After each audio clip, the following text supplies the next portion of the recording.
বন্ধুরা, হ্যালো বন্ধুরা, কমলা এটা আমার লেবু। বাড়ির কমলা লেবু গাছ। আমাদের আবহাওয়া অনুসারে কমলা লেবু কিন্তু টেস্টি হয় খুব কম। অনেকের হতে দেখেছি, অনেকের হয় না, আমাদেরও হয়নি। টেস্ট কম কিন্তু গুণাগুণ তো একই আছে। ফলন চমৎকার, প্রতি বছর বাম্পার ফলন হয়। প্রতি অসাধারণ বছর ফলেছে। বাম্পার ফলন হয়, গাছ একদম প্রতি বেঁকে বছর আছে। অসংখ্য লেবু লেবু হয়। টকটা বেশি, স্বাদে গুণে লেবু প্রায় কমলা লেবুর মতো অত সুস্বাদু হয় হবে না, তবে স্বাদে গুণেও কম, কিন্তু বেশ বড় বড় হয়। লেবুটা টক বেশি। তবে লেবুর আমাদের গুণাগুণ তো বাড়ির গাছ এটা। একই রকম থাকে। সব লেবুর যেমন উপকার, এটাও খেলে সেই উপকার, তবে এর টকটা একটু বেশি।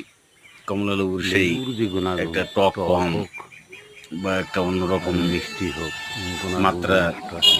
স্বাদ থাকে। ভিটামিন এটা সি একটু টক বেশি হওয়ার কারণে একটু সমৃদ্ধ স্বাদে কম। লেবু যাই হোক, তারপরেও খুব উপকারী আমার বাড়ির এই গাছ। খেলেই দেখতেও উপকার। খুব ভালো লাগে, কি প্রতিদিন অভাব আমরা নেই। দেখি। ফলন খুব বাম্পার ফলন। গাছটা বেশ তা ঝাঁপিয়ে আপনারা পড়েছে। কষ্ট করে দেখছেন আমার ভিডিওটা, এর জন্য আপনাদের অসংখ্য ফলনটাও ধন্যবাদ। বেশ ভালো। আমার ভিডিওগুলো যদি ভালো লাগে আপনারা সাবস্ক্রাইব করে আমাকে পাশে রাখবেন, এ ধরনের ভিডিও পেতে থাকবেন আশা রাখি। ধন্যবাদ, ভালো থাকবেন।